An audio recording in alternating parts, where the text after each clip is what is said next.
आप बार बार स्टैंडर्ड लगाते हो, आप एक बार स्टैंडर्ड लगाते हो, आप 2 बार स्टैंडर्ड लगाते हो, आप 3 बार स्टैंडर्ड लगाते हो, लेकिन फिर भी आप स्टैंडर्ड को मशीन के अंदर सेट नहीं कर पाते। आप सिर्फ रिएजेंट को ख़राब करते हो और स्टैंडर्ड को ख़राब करते हो, जो सारा का सारा वेस्ट जाता है।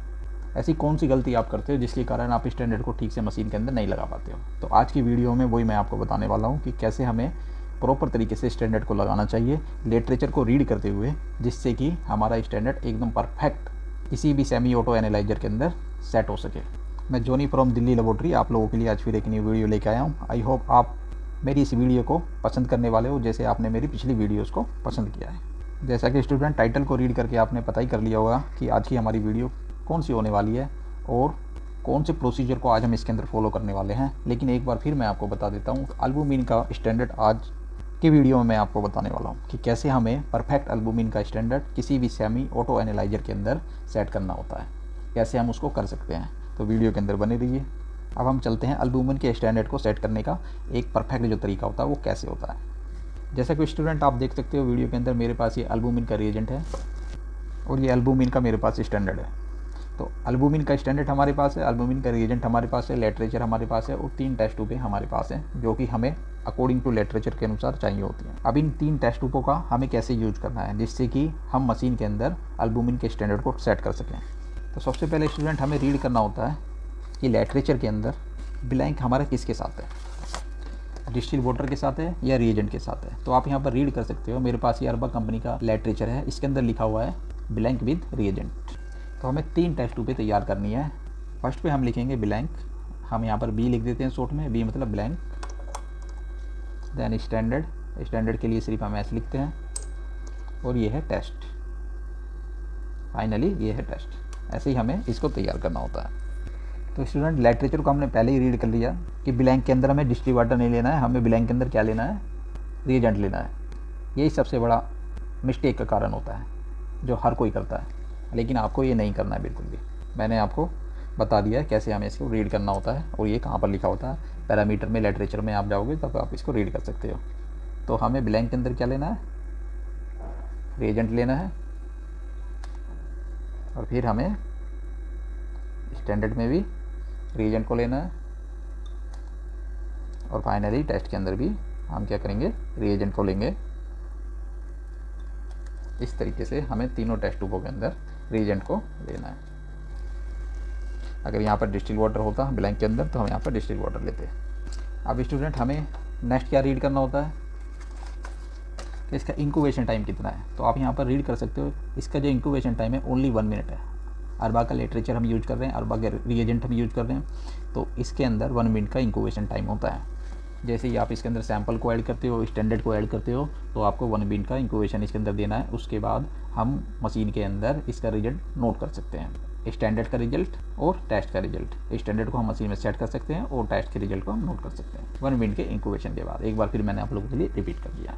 तब तक हम मशीन को रेडी कर लेते हैं। तो स्टूडेंट जब तक हमारी मशीन रेडी होती है, रिएजेंट हमारा रेडी होता है इंक्यूबेशन टाइम के लिए, तब तक हम पैरामीटरों पर फोकस कर लेते हैं। और जब हम पैरामीटरों को रीड करते हैं तो यहाँ पर वेवलेंथ सब कुछ मैंने इससे पहले वाली वीडियो में आपको बताया था कैसे मशीन के अंदर इनको सबको सेट करना होता है, कैसे हम लीनियरिटी को सेट करते हैं, लो को, हाई को, लीनियरिटी को। उसके बाद स्टूडेंट मैं आपको बता देता हूँ एल्बुमिन की जो सीरम जो एल्बुमिन की जो नॉर्मल रेंज होती है वो 3.5 से लेकर 5.2 तक होती है। 3.5 से लेके 5.2 तक होती है। अगर 3.5 से नीचे है तो ये लो रेंज मानी जाएगी और 5.2 से ऊपर है तो ये हाई मानी जाएगी। तो 3.5 से 5.2 के मिड में ये होनी चाहिए। तो ये इसकी नॉर्मल रेंज होती है। तो स्टूडेंट अब हम चलते हैं इसके प्रोसीजर पर, जो हमने इंक्यूबेशन टाइम दिया था रिएजेंट को, क्योंकि रिएजेंट हमारा फ्रिज में होता है और फ्रिज में से जब हम बाहर निकालते हैं तो इसको हमें 37 टेम्परेचर के अंदर मेंटेन करना होता है। तो वही प्रोसेस हमारी चली हुई थी। अब इसके अंदर हम ऐड करते हैं किसको, स्टैंडर्ड को ऐड करते हैं, जिससे कि हम मशीन के अंदर स्टैंडर्ड को सेट कर सकें। जैसे स्टूडेंट आप रीड कर सकते हो इसके अंदर सैंपल वॉल्यूम कितना है, 5 माइक्रोन या 10 माइक्रोन। 5 माइक्रोन, अगर आप 500 रिएजेंट यूज करते हो तो 5 माइक्रोन आपको वॉल्यूम लेना है सैंपल का। अगर आप 1000 रिएजेंट यूज करते हो तो 10 माइक्रोन आपको लेना है। तो हमने हाफ वॉल्यूम के अंदर इसको लिया है रिएजेंट को, इसलिए हम क्या करेंगे, सैंपल का भी हाफ वॉल्यूम में यूज करेंगे। तो हमें 5 माइक्रोन क्या लेना है, स्टैंडर्ड को लेना है और स्टैंडर्ड को लेते हुए हम स्टैंडर्ड को मशीन के अंदर सेट करेंगे। तो अपनी पिपेट को हम सेट कर लेते हैं पाइप पर। उसके बाद ये हमारा स्टैंडर्ड है जो कि रेडी है इंक्यूबेशन टाइम इसका प्रॉपर है। जब आप लगाते हैं तो आपको भी ऐसे ही करना है। कुछ टाइम पहले इसको निकाल दें इंक्यूबेशन टाइम के लिए। 5 माइक्रोन हमें क्या लेना है, इसके अंदर स्टैंडर्ड को लेना है और हम क्या करेंगे, इसको स्टैंडर्ड के अंदर ऐड कर देंगे। स्टैंडर्ड की जो टेस्ट ट्यूब हमने बनाई थी उसके साथ इसको ऐड कर देंगे 5 माइक्रोन। और इसी के साथ हम टेस्ट में भी स्टैंडर्ड को लेंगे 5 माइक्रोन ही, और इसको भी हम क्या करेंगे, टेस्ट वाली टेस्ट ट्यूब के अंदर ऐड कर देंगे। ऐसे हमें इसके प्रोसीजर को करना होता है एक परफेक्ट, अगर आप स्टैंडर्ड चाहते हो, क्योंकि जब तक आपका स्टैंडर्ड ठीक नहीं होगा आपका रिजल्ट भी कभी ठीक नहीं आ पाएगा। तो 1 मिनट का इंक्यूबेशन हमें इसको देना है और उसके बाद हम इसको रीड करेंगे मशीन के अंदर कि स्टैंडर्ड की वैल्यू कितनी आई है। स्टैंडर्ड को हम मशीन के अंदर सेट करेंगे। तो अब हम चलते हैं मशीन की तरफ। तो स्टूडेंट, जैसे 1 मिनट हमारा फिनिश होता है, हम एल्बुमिन को इसके अंदर सेलेक्ट करेंगे और सेलेक्ट करने के बाद मशीन को रेडी करेंगे। तो जो भी कमांड मशीन देती है उसके अनुसार हमें चलना होता है। पहले इसके अंदर वाटर को हमें एस्पिरेट करना है, उसके बाद हम अपनी प्रोसेस को स्टार्ट करेंगे। तो मशीन हमारी बिल्कुल रेडी है, आप देख सकते हो। ये वेलकम i+ कंपनी की हमारे पास क्या है, मशीन है। ये बायोटेक कंपनी की मशीन है हमारे पास, वेलकम i+। इसी के ऊपर मैं आपको स्टैंडर्ड को सेट करके बता रहा हूँ। तो यहाँ पर क्या लिखा हुआ है, ब्लैंक, स्प्रेड ब्लैंक। तो जिस पे हमने ब्लैंक लिखा था उस वाली टेस्ट ट्यूब को हमें क्या करना है, इसके ऊपर रन करना है। तो इसका रिजल्ट लेंगे हम ब्लैंक का। सबसे पहले हमने ब्लैंक का रिजल्ट लिया और उसके बाद स्टूडेंट हमें क्या करना है, ब्लैंक को सेव करना है। तो ब्लैंक को सेव करने के लिए हम क्या करेंगे, ब्लैंक को प्रेस करेंगे। जैसे ही हम ब्लैंक को प्रेस करते हैं, नेक्स्ट कमांड स्टैंडर्ड एस्पिरेट की आती है इसके अंदर। स्टैंडर्ड को आपको रन करना है, स्टैंडर्ड का रिजल्ट आपको नोट करना है। तो उसके लिए स्टैंडर्ड को हम रन करेंगे।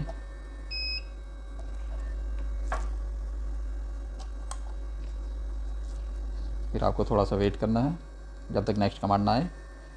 जैसे नेक्स्ट कमांड आपकी क्या आई है, प्रेस स्टैंडर्ड टू सेव। तो हम क्या करेंगे, स्टैंडर्ड को प्रेस करेंगे और उसके बाद एस्पिरेट सैंपल जो हमने टेस्ट बनाया था उसकी रीडिंग को हम लेंगे।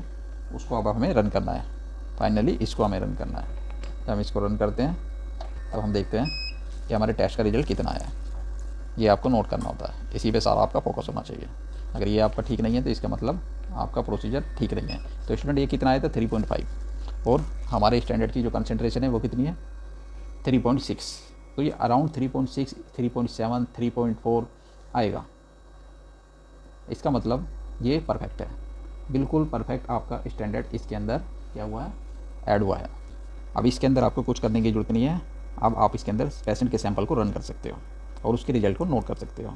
तो इसी प्रकार हमें लिटरेचर का यूज करते हुए स्टैंडर्ड को सेट करना होता है। ब्लैंक को हमें देखना होता है, स्टैंडर्ड को हमें देखना पड़ता है, इंक्यूबेशन टाइम को हमको देखना पड़ता है, और सारी चीज़ों को देखते हुए उन पर फोकस करते हुए हमें किसी भी सेमी ऑटो एनालाइजर के अंदर स्टैंडर्ड को सेट करना इसी प्रोसीजर के थ्रू आता है। तो आई होप आपको ये वीडियो पसंद आई होगी। वीडियो पसंद आई तो वीडियो को लाइक कीजिए, शेयर कीजिए और हमारे चैनल को सब्सक्राइब कीजिए। Thank you for watching this video.